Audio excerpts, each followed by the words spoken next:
What's up? Welcome everybody. It's RJ of the Nerdy Brew here on this channel where we talk TV, movies, and everything in between.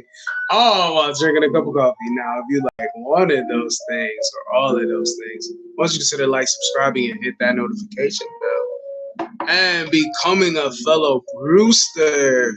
So today, fellow Brewsters, we just catching a vibe right now. Kicking back on this Saturday. I got my coffee and had some technical difficulties. The screen just went black. They was just like YouTube was like, nah, nigga, we don't want you streaming. Get out of here. So it kicked me off. I don't know why, but now I'm back, and we got everything up and rolling.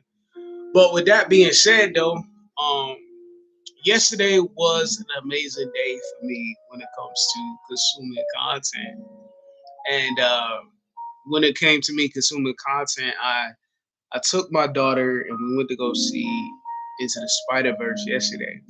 And watching Into the Spider Verse yesterday was like a whole movie experience for me. That movie is what going to the movies is about.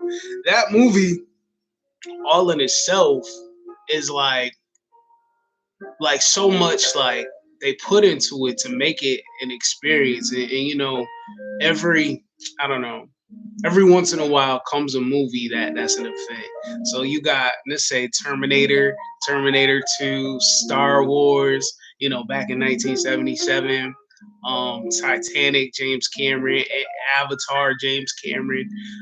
Yeah, there's just certain movies that are an event and that's marquee, that's just top notch that everybody should be seeing. And so I end up seeing this movie, and the first one, the predecessor of Into the Spider Verse, was such impactful. And the thing that they do with these films is that they incorporate the animation of CGI, traditional, and also like comic book style art, and it's all layered and blended together, making what it is. And the thing is, what they did with Across the Spider Verse is that they implemented what they did in the first movie, but they added like pastel paints and like they added particular art to the characters that were introduced into the movie. So there is Hobie, who is the punk rock Spider-Man from his universe, and he's also like an anarchist rock star. He's punk rock, through and through, and he's pop art. Like his character is pop art. And then when it came to Gwen Stacy, she had pastel paint, and vibrant two-tone colors, when it came to her being accentuated on in her storyline and her world. And yeah, it was just really visually like there's nothing like it. There's nothing like it. And all of every panel, um or every shot that's involved in this film is just a straight picture. It's a straight picture. And I and what makes it even more of a movie is that the score, the playlist, the soundtrack, I should say, yeah, the soundtrack of the movie is very impactful, meaningful. One thing that I loved about it is when they had the score play for an emotional scene, the music would swell, and the music would fade, and it just it was used and utilized in the best fashion for a film. So I definitely enjoyed that. Um, and the thing is, like, there's some criticisms about the movie being woke. And I just feel like if that is the case of the movie being woke, as the movie being inclusive, I feel like there's a lot of biases that is regulated in people's minds. Like I saw that people were mad at Peter Parker for taking care of his daughter. And I don't know, to me, I mean, I'm taking care of my daughter. So to me, I think, I mean, Mary Jane was around. I mean, I'm totally a different situation. But I mean, I do think it was dangerous for him to have his baby, even though his baby was a super baby. Uh, I just felt like I don't think that makes him less masculine. And then also for who he is and who he was, like he's got this entire history, excuse me, of being who he is as a character, um, and having a purpose, and then knowing that the goal, a lot of the stuff behind him wasn't superficial, but it was more having a familial bond. So I enjoyed who he was and what it was about when it came to his character. Um, Man, there were some good things that happened in that movie, and to me right now, like the movie just blew me away. I absolutely loved it, and I just feel like if you get a chance to go watch it, I think that you should watch it yourself to experience it. To me, I think it's a theater movie. I absolutely do think it's a theater movie, but I don't think that it is a.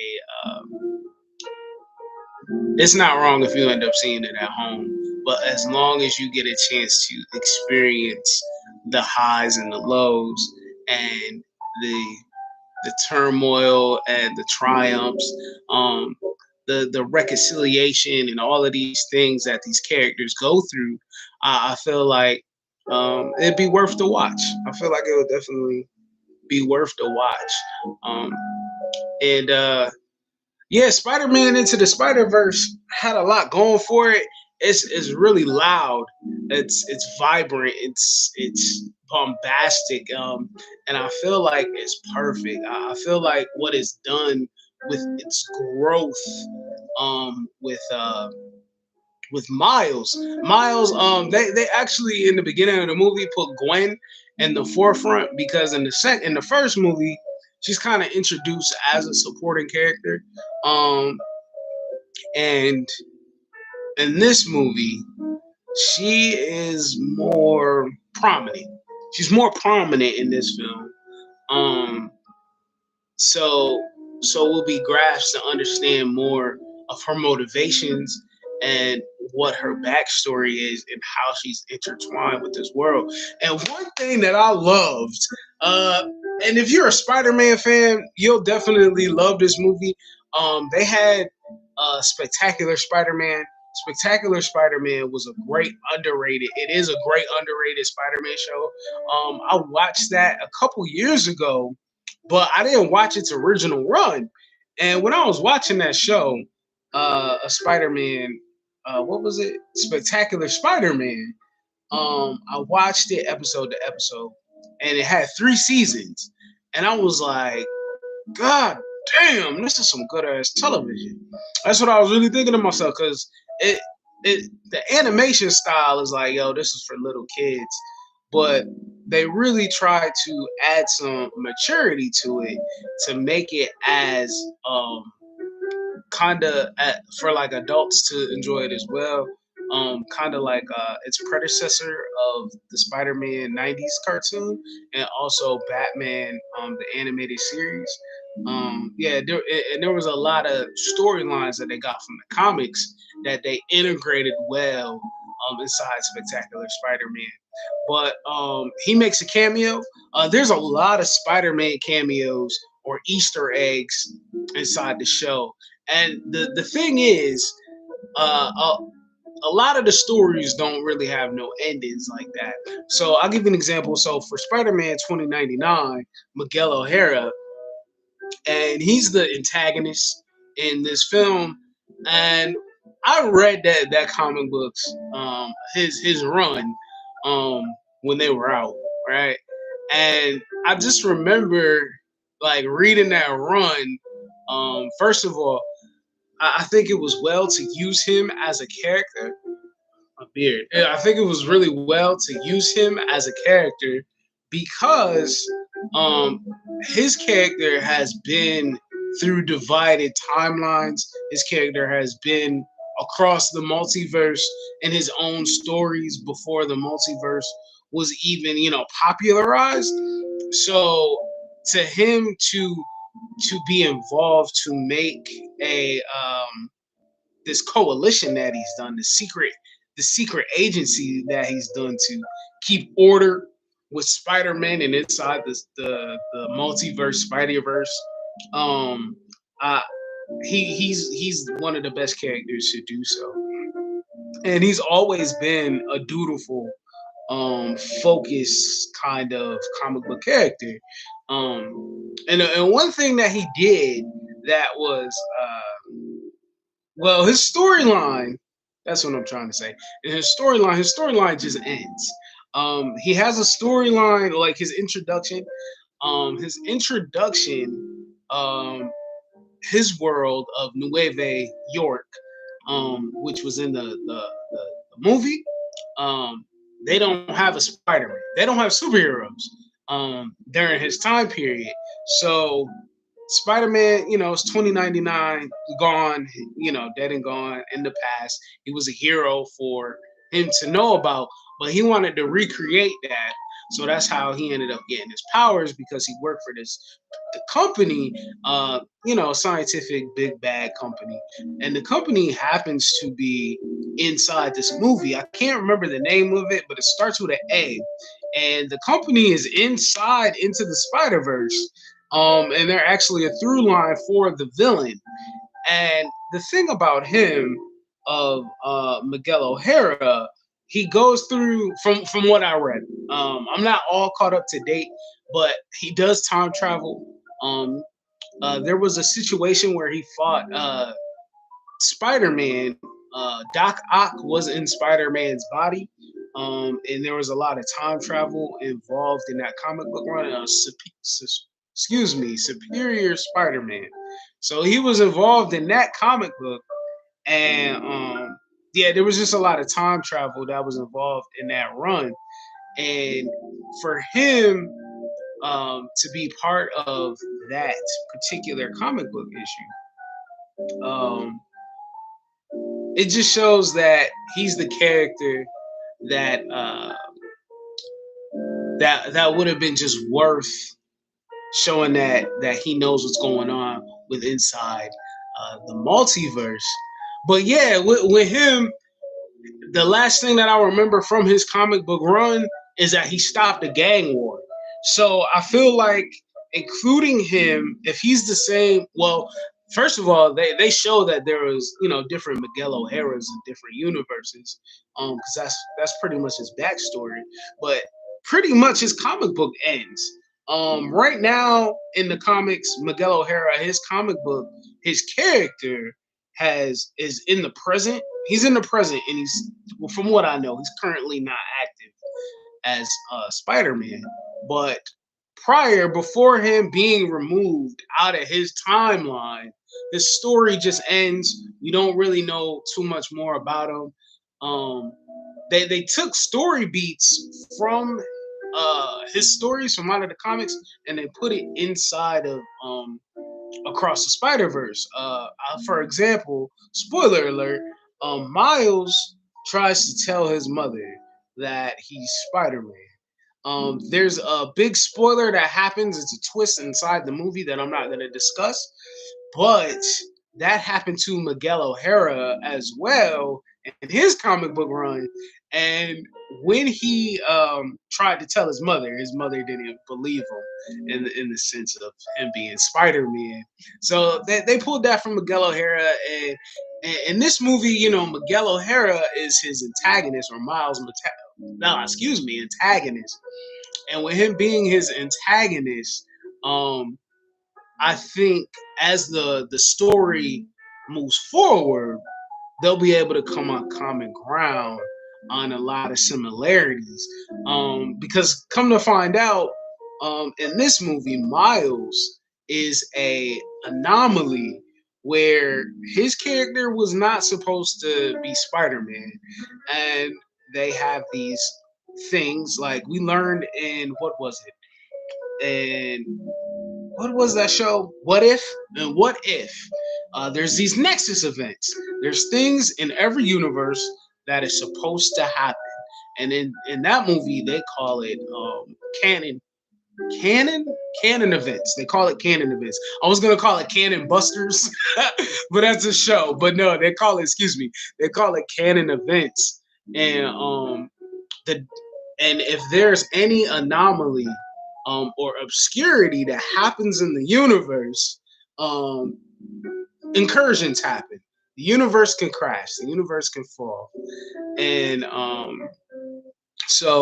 so those things can happen. The universe could crash, the universe could fall.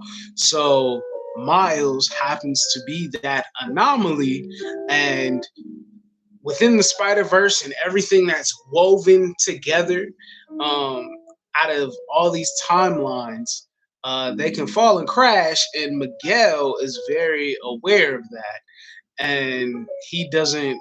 He wants to preserve every universe as possible. And they also have a good introduction. No, they give a good reference to the last Spider-Man movie with Tom Holland. Um, and yeah, he just talks about that situation quickly. So yeah, there's a lot of Easter eggs about it.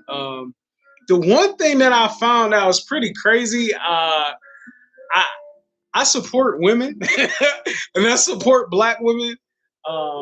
And what is her name? Not Issa Rae. I know who Issa Rae is, but she played a character called Spider Woman. She played her own updated version of Spider Woman, and they made her pregnant, riding a motorcycle. And I guess I just got to take that as a cartoon because it's like, yo, why would you want to risk? Why would you want to do that? But I guess she's capable. She was Miguel O'Hara's number two in that situation. Um, in their organization. Oh, and another thing that I loved, and I had to tell my daughter this, was they had Ben Riley in there. Ben Riley is not he's a supporting character as well. And for those who don't know Ben Riley, there was this event in the 90s called the Clone Saga. I was a child. So I enjoyed it. And a lot of people didn't. But the thing is, they played on his tropes because he's edgy, he's 90s, right? Um, and into his feelings and don't know his place. But that was kind of like what his character was. His character didn't understand that he was a version of Peter Parker, but at the end of it, he ended up having his own identity as the Scarlet Spider, and so it was just it was nice that he was involved inside of the movie. And I love the voice performances. To me, with the voice performances, it definitely seemed fully authentic. Um, and I just enjoyed it. They seem like, I don't know. I mean, I didn't see any behind the scenes. I don't know, the particulars. I know usually while they make a movie, they're in a sound booth, but how I guess the actors are very good actors, or there was a very good voice director, but it just seemed really natural for the scenes, and everybody had great chemistry acting with each other. Um, there's one thing. I mean, I guess we're not supposed to harp on it, but like sound and vocalization wasn't a problem because they'll be like swinging or they'll be in like loud environments, and usually, and they played off it in Shazam, and it's really far away, like the bad guy giving a speech, and it's like, yo, I can't hear you. But in this movie it's a cartoon, so I guess we got to ignore that stuff. There's a lot of other like weird things that happen. Now Spot, the villain, Spot was, I liked him. I liked him as a villain because he was a villain of progression. His introduction makes him very much so um, a fly on the wall, lackadaisical.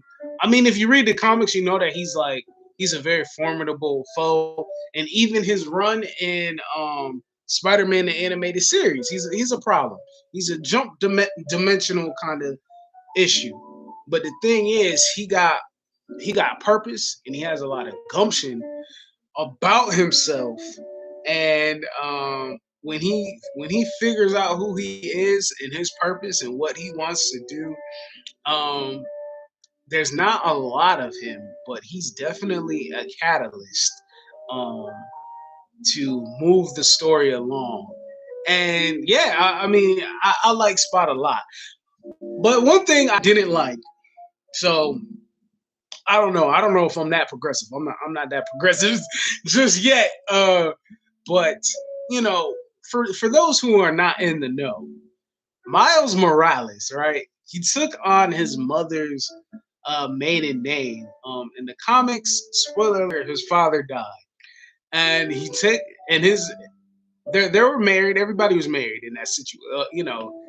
Not everybody, but his parents were married, and last name is Davis. The last name was Davis, but his name is Miles.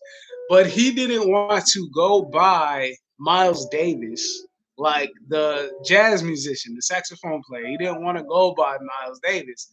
So to differentiate himself, he goes by Miles Morales. And after his father died, he just took on more of his Puerto Rican culture. And being a child of New York and Brooklyn and being inside that melting pot, he's just he's just part of the culture that he's in. But definitely though, and then being with his mother, who is Puerto Rican. I think in the comics she's Dominican though, but no, but being of Hispanic descent or a Latinx. I don't know these terms. I'm trying to get there. Please bear with me, internet. I'm trying to get there. Um, for being a Latino woman, uh, they deal with their heritage and their interaction and their culture a lot as them being together. But in the movie, they did away with that, and they was like the dad took on the mom's last name, so all of it could make sense. Just like I saw the first movie. I know what the first one. He was Officer Davis or whatever, and so then now they have him taking on his wife's last name, and I guess it's the future of 2023. I guess we're just being progressive that way. But I guess my mind frame is still traditional. Um, so yeah, that's just something that maybe because I know the information of the comics of why he goes by Miles Morales instead of Miles Davis. So yeah, so yeah, for the dad to take on the mom's last name, I was just like, that's something that I noticed. That is that I paying attention to, you know. I'm not drinking anything special. I'm drinking some very dark roast espresso, um, and I have vanilla cream, vanilla cream. But yeah, last night after seeing Into the Spider Verse, which I feel is just such it's a masterpiece to me. It's a masterpiece, and I just hope that you get a chance to watch it and see it for yourselves. Um, Yeah, I don't know if I'm gonna talk too much about what that movie is because if I start talking too much about the movie, it's gonna end up becoming a spoiler. And I just there's a lot that I already spoiled upon, um, but like story plot lines and story beats and how certain things play out, I didn't say that. But I do say that the movie did have a lot of allegory, but along with a lot of allegory, there was a lot of acceptance of your situation, a lot of acceptance of fate, a lot of acceptance of yourself, and even if you're going against that thing, and then they got this twist at the end of the movie that is a great literary piece, and it's used in most literary pieces. I'll give you an example of Darth Vader, or not Darth Vader, when Luke Skywalker was training with Yoda and Dagobah, and he goes into the under the tree, the forest tree, and he fights Darth Vader, and he sees Darth Vader, and after he defeats Darth Vader, he sees that it's himself under the mask. Um, and it's like, how can our hero deal with this darker nature that every human contends with? Um, so that's a great thing that they added that I paid attention to, and I was like, yo, these writers are fire, paying attention to great literary tropes, utilized in a entertaining and compelling way. Um, I'm just saying, man, go watch that movie, man. The movie was fire. I'm waiting for its home release, so I could just keep watching it.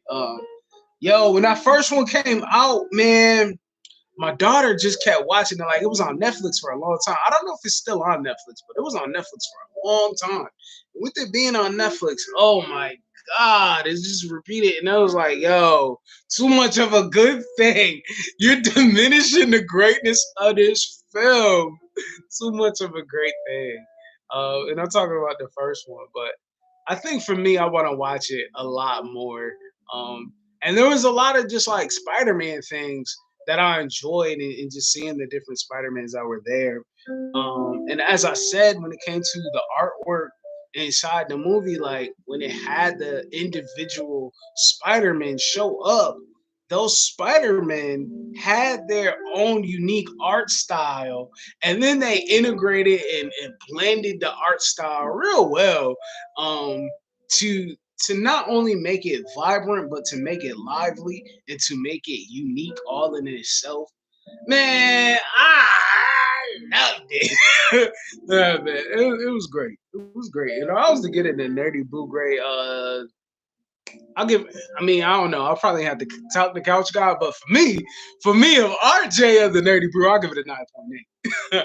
I give it a 9.8. I thought it was amazing. Yeah, but after that, last night, after seeing the movie, The Bear, season 2, it premiered this past week on Hulu. And I talked about it. When I get a chance, hold up, I'm going to put it right now. Give me 1 second. I'm gonna put it in the chat. Um, maybe do a live replay. Let's see. Um, let's see. I'm about to get the link right now. So y'all just gonna be with me and chilling. Give me 1 second. But I did put it as my top 10 shows of 2022 was The Bear. I loved it. Um, I don't remember what order of the list that I put it in, but it definitely made my top 10 of 2022 shows of last year. And certain things I said wrong now. Now I know. I said it was in New York in that particular video. But they're in Chicago. The Bears, Chicago, the Bears. Yeah, with a nice hot dog. The Bears. So yeah, the video that I just posted in the link was yo, you know what? I'll put it in the description as well after the stream. But it is my top 10 shows of 2022, and The Bear was one of those shows. And the thing about The Bear, yeah, I'm about to talk some TV with y'all. It's gonna be a while too. But The Bear is about, how can I say this? All right, so The Bear, it's about this young man named Carmine. Carmine, I can't pronounce their last name, but it means bear. But Carmine is a phenom in the culinary community. um, he was like LeBron James in his high school years, right? In his college years, in say college, but you know everybody was prospecting LeBron James in high school. But you know, he was like LeBron James in the culinary world, and he went to this prestigious uh, culinary institute. And the thing is, the pressure of his expectation or the expectations that were put upon him um, were he suffers of it with anxiety. He suffers with anxiety, and just those expectations and being in that world was just so heavy for him. And then not along with that, his family, his brother died. His brother died, and they he inherited their restaurant called The Beef. And with him inheriting the restaurant The Beef, he's just trying to run it, and it's all these characters who are trying to get along with the new situation with Carmine running this new establishment. So that's pretty much in season one, introducing the characters and all the different fluctuations that they have to go through. Now, season two is building on legacy and building on um, the characters and their dynamics. We learn each individual growth or trauma that the characters are going through in season two, and they are trying to revamp and remodel the restaurant. And that's the biggest hurdle and the hardship within season two. And the thing about season two is I binged it last night. I finished around like 2 o'clock in the morning. So yeah, about 12 hours ago.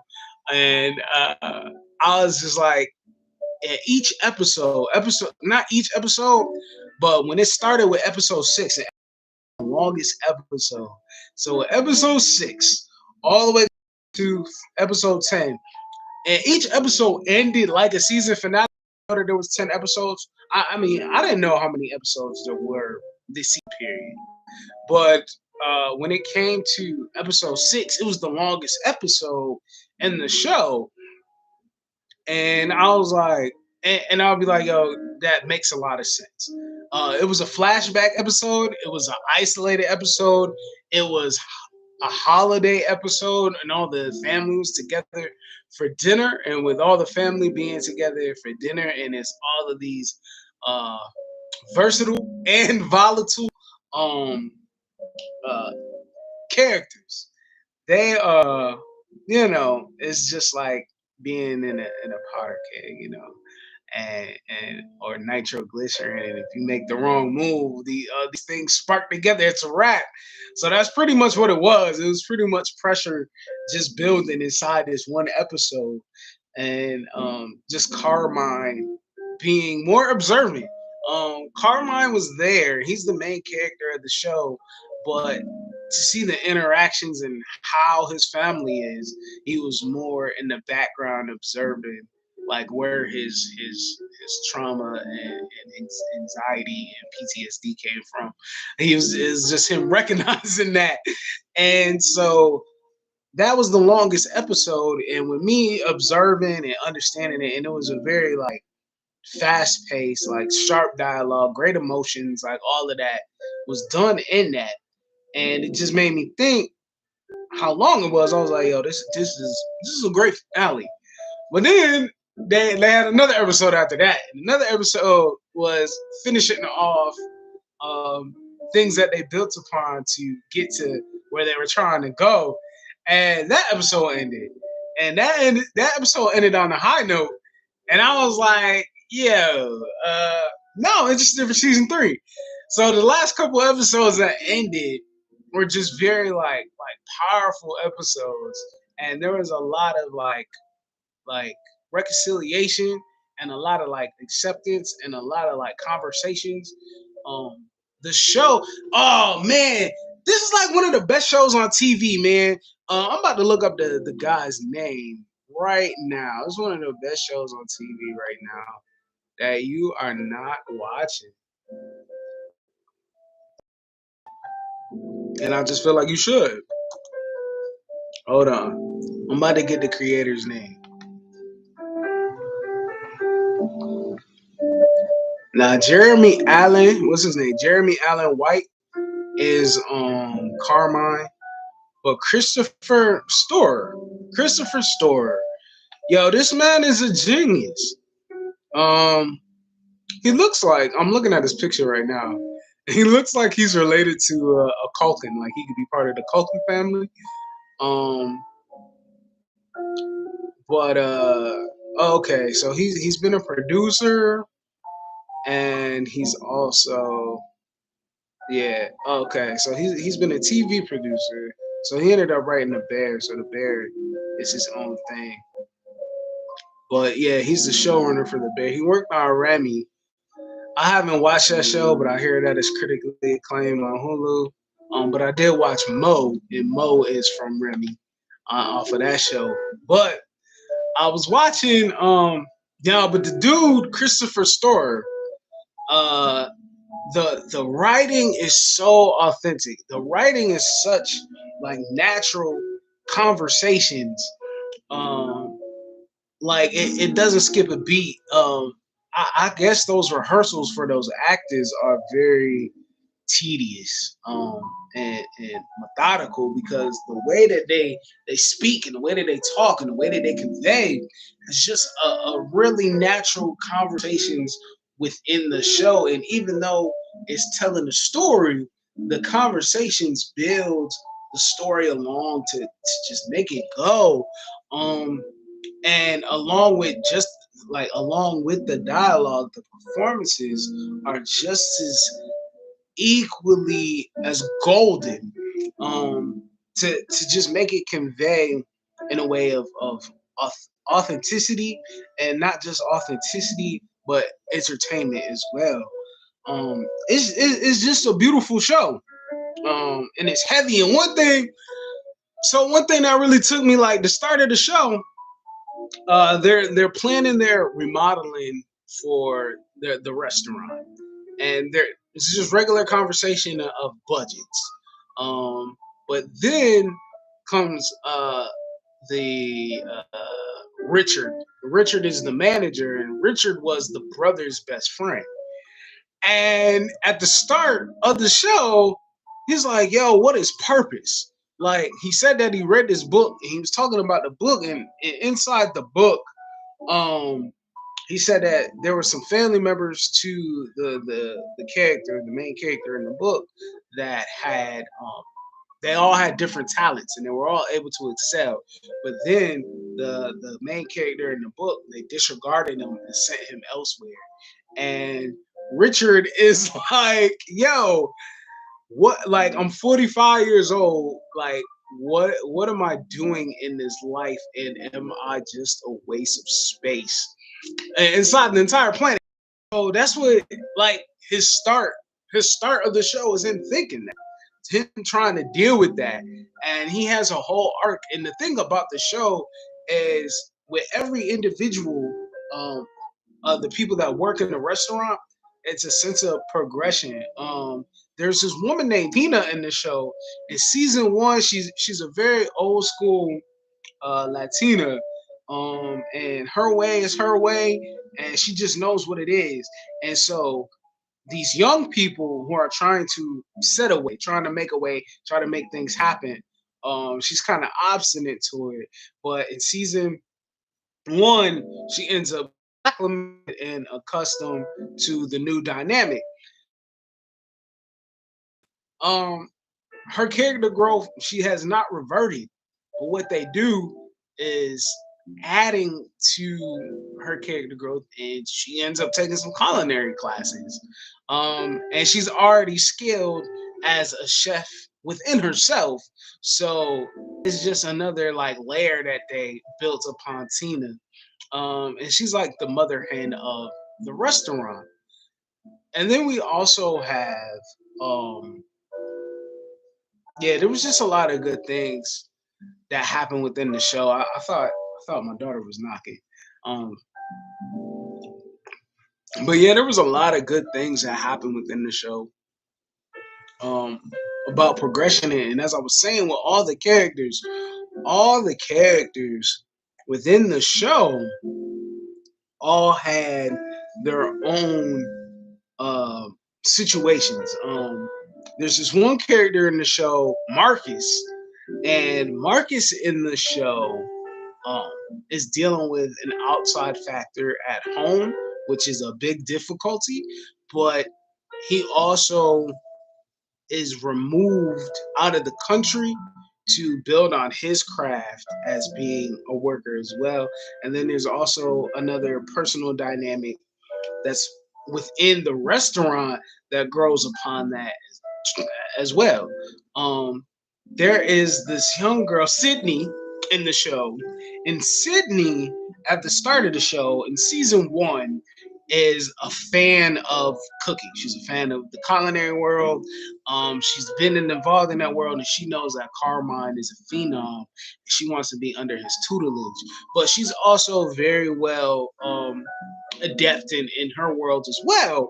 And Carmine sees that in her, and their progression and their growth. He sees it. Um, yeah, he sees it in season one, but it's them trying to learn how to deal with each other, and that still builds upon in season two.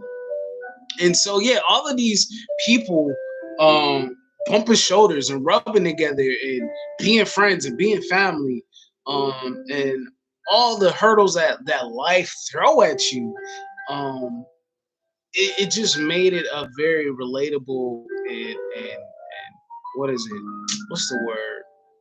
Down to earth story. Very relatable and down to earth story.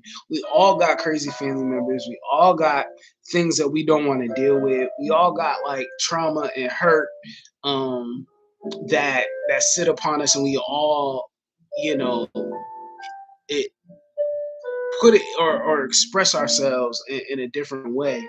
Um, just trying to manage, just trying to manage day to day life. And the show just excels on that well, because sometimes you just got people who just don't believe in your passions, um, or believe in your hobbies or whatever you have a goal of thinking on. You just got certain set of people who are not always trying to set up into that. They're like, what about plan B? And you're like, yo, my plan B is plan A, and it's the only plan. And they're happy for you for sure when everything works out. But you got people who just got um a practical mind and a practical eye, who just wants the safe bet. And that's kind of like one of the major factors in some of the things that you can't, the progression is not having the restaurant fail. So they don't want the restaurant to fail.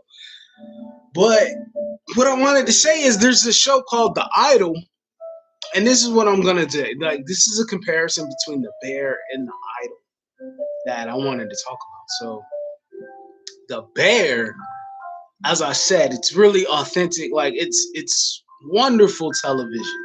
I think it's top television that isn't a show about dragons or gangsters. Like, it's a great show. Like it has nothing to do with guns, has nothing to do with violence, it has nothing to do with, you know, uh, obscure sex. Like, it has nothing to do with any of those things. It just definitely has just like great storytelling, and it has great relationships.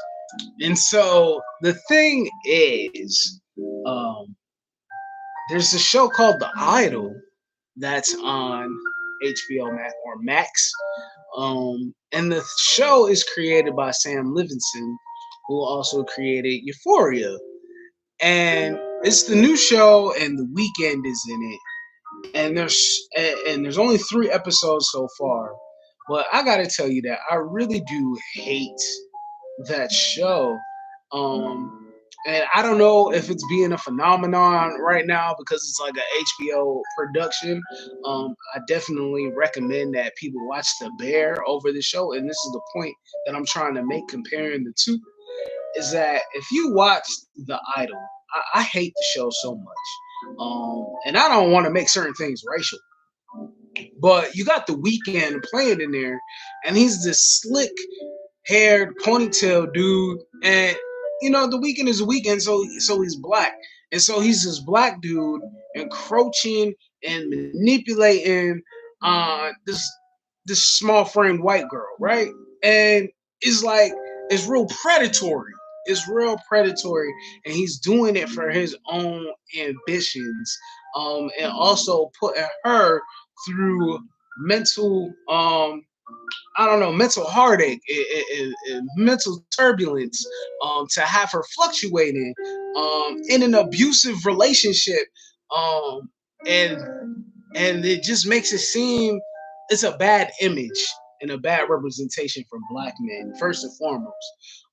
So I definitely hate the Weeknd's character within that show, and I'm not there's classism. Classism is a real thing, and everyone has trauma, that I will not diminish, and say that their trauma is less than the next person's trauma because it's something that hurt them that they have to process.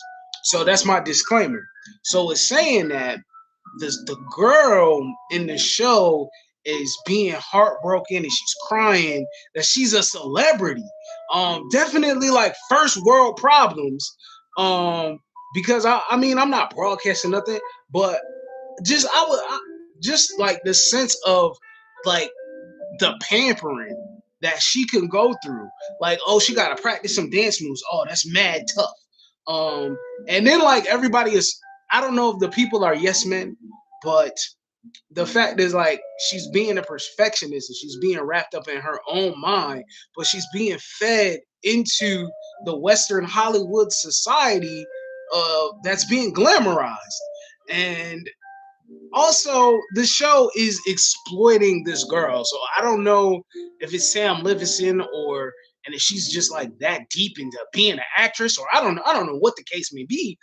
But this shorty, uh, she's naked a lot, wearing a lot of provocative clothes, and I don't have a problem with uh expression, because everybody got that right. Everybody got their right. Like look at Prince. Prince was very androgynous. I don't have no problem with people finding who they were and accepting who they are. And I don't know if that's from the character, but just having her in these provocative clothes. And I'm not talking about the character in itself. I'm talking about what Sam Levinson is doing for the actress. Um, having her in these provocative clothes, having her in these graphic sex scenes, having her, exploit her body in such a way, and then to me, I see that it's perverted, and then they want to put it on the guise of calling it art slash entertainment. When to me, it's just him using using his what's his I'll just say it like using his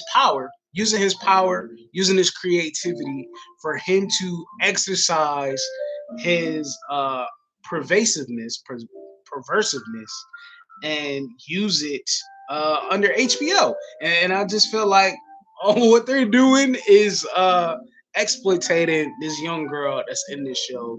And as I said, it's not a good look for the Weeknd to be this sleazy, opportunist black man, um, dealing with this girl. And then yeah, and as I said before, it makes us look bad that that's all that we're about. We're about sexual domination, mental manipulation, and we're also opportunists when it comes to an opportunity that is not legal. And like do you know how many like CDL drivers like I know, you know what I'm saying? Like a lot of people who just wake up in the morning and just go to work, and it just is like maybe it's a commentary on how weird Hollywood is. But if to me, if I was to give anybody a good recommendation on Hollywood, and how it's so outside of regular people, but the culture has changed. I don't know. I would say Entourage, and I would also say Ray Donovan, because the first like 4 seasons he's in Hollywood in itself, being a crime noir. And then Entourage, with its hyper, I don't know what you call it, hyper exaggeration of a lifestyle. Um, and Ballers was in Miami. But for those to live vicariously through lifestyles of what like regular people aren't doing, those are the shows I recommend. But this show that's trying to be edgy and trying to be a deconstruction, I just feel like it's really tasteless, and I really feel like it's poorly done. So with the breakdown of what I'm saying is between the Idol, everyone should watch the Bear as well. And yeah, I just think it's definitely a highlight of great television that's done well. And then they have different directors that come on the show, and each camera, I mean, each of the work that the directors do, um, it's still stylistically the same for each show. They all keep the same tone, and they all bring out great performances for every person inside the Bear. But I will say that they have deliberate placed camera, like still shots, and there's a lot of zooming in, so it builds on the anticipation, and it builds on the tension of what the scene is. The show is mad good, bro. The show is mad good. Um, as I said, I talked about it in my top 10 shows of 2022, and it's one of my best returner shows of 2023. So yeah, definitely I recommend watching The Bear. But I don't know if y'all know this, but there's this show on Stars called Blind Spotting, and Blind Spotting is I will get you. Give me 1 second. So Blind Spotting, and I'll also put um, the description for it below. Let me go to playlist. Give me a second. I'm gonna put it in the description. But Blind show based off the movie of the same name, Blind Spotting, that came out in 2018, and in 2018, uh, out of those movies, Blind Spotting was one of my three because it was also The Quiet Place, the first Quiet Place, and also Infinity War. Marquee films, but Blind Spotting was one of my favorites because with Blind Spotting, um, there was it's just dealing with a lot of trauma within the black community, and also talking about white privilege as well. And you don't have to believe in those concepts, but it was just a fact of like, um, my guy, David Diggs, was in it, and he was trying to. He had only a couple hours left on probation, but his friend, I can't remember the character's name, but the actor's name is Rafael Casal. So he was trying to play that, or he was with Rafael Casal. But the thing about Rafael Casal, his character was just wild. He was just a wild boy, and he was, and David Diggs was trying to just stay like out of trouble. Like he was just trying to stay out of trouble and not get involved in any of that hot mess stuff, right? And so so then they had the show. The show was with Ashley, who was Rafael Casal's girlfriend in the show and the mother of his child. And so his character go to jail, and with his character going to jail, um, yeah, his character goes to jail, and so it's her trying to manage how to be a single mother, um, and all these things. And then there was this character in the show called Earl, and season two was just as good as season one. And the thing about it is that I'm trying to do my top 10 shows of 2021. Yeah. was Blind Spotting. So I'm gonna put that one in the chat as well. But yeah, with Blind Spotting, um, the thing about the show was there was Earl, and Earl was on house arrest, and he a home from uh Daveed Diggs' mother, and so he gets to be interacted with the family, and he builds a relationship with their son. And the thing about his character, um, he's just trying to make it work. He's dealing with the stipulations of probation, no, a parole, and he's also on house arrest, and he's just dealing with that. Um, and he suffers from anxiety. So they built upon it with his character. Now, if y'all don't know, like, I'm battling with my own mental health. I ain't gonna say battling, but I'm contending with my mental health, and it's an everyday situation. And I have a video talking about it and what that looks like within Black men in the community.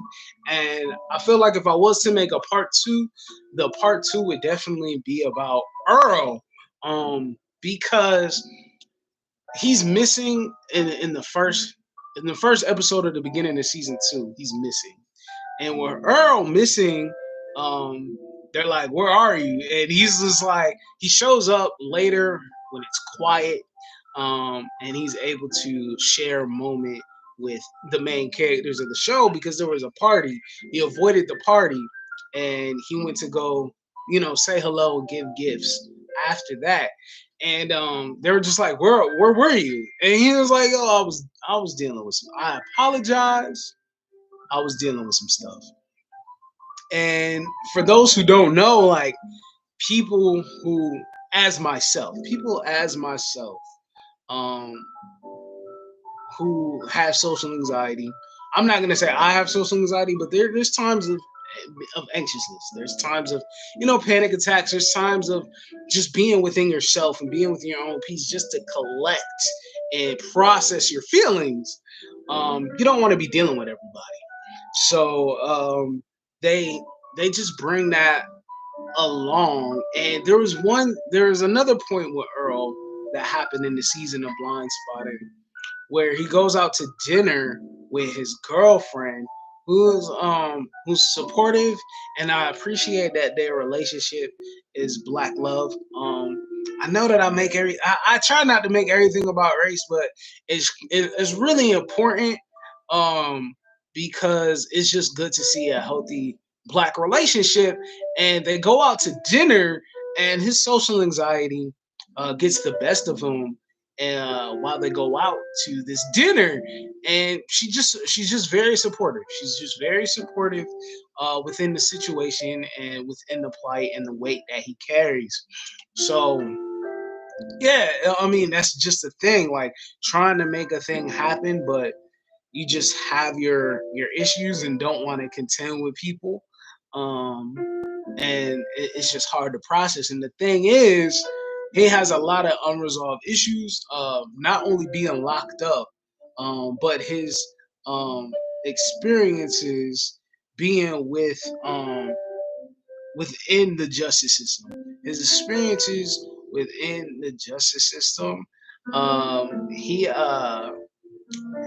that still harbors on his heart, and it harbors on his mind. So him feeling that, um, it's a cloud. It's a cloud over him. It's a cloud that weighs upon him. So that's how he's maneuvering within the show. Um, and he hasn't reconciled with his father within the show. So while he's not reconciling with his father within the show, he while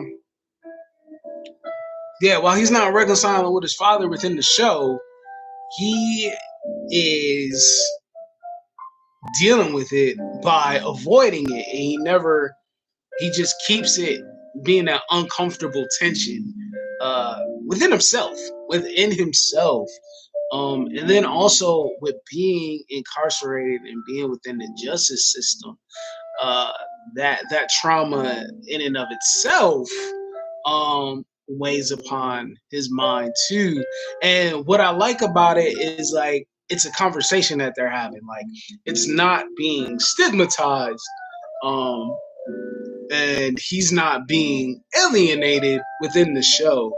But, you know, along with the show, I will say that the show to me, like I already said it, like if you watch my 2021, 20, yeah, my top 10 shows of 2021, I'll put the link in the description.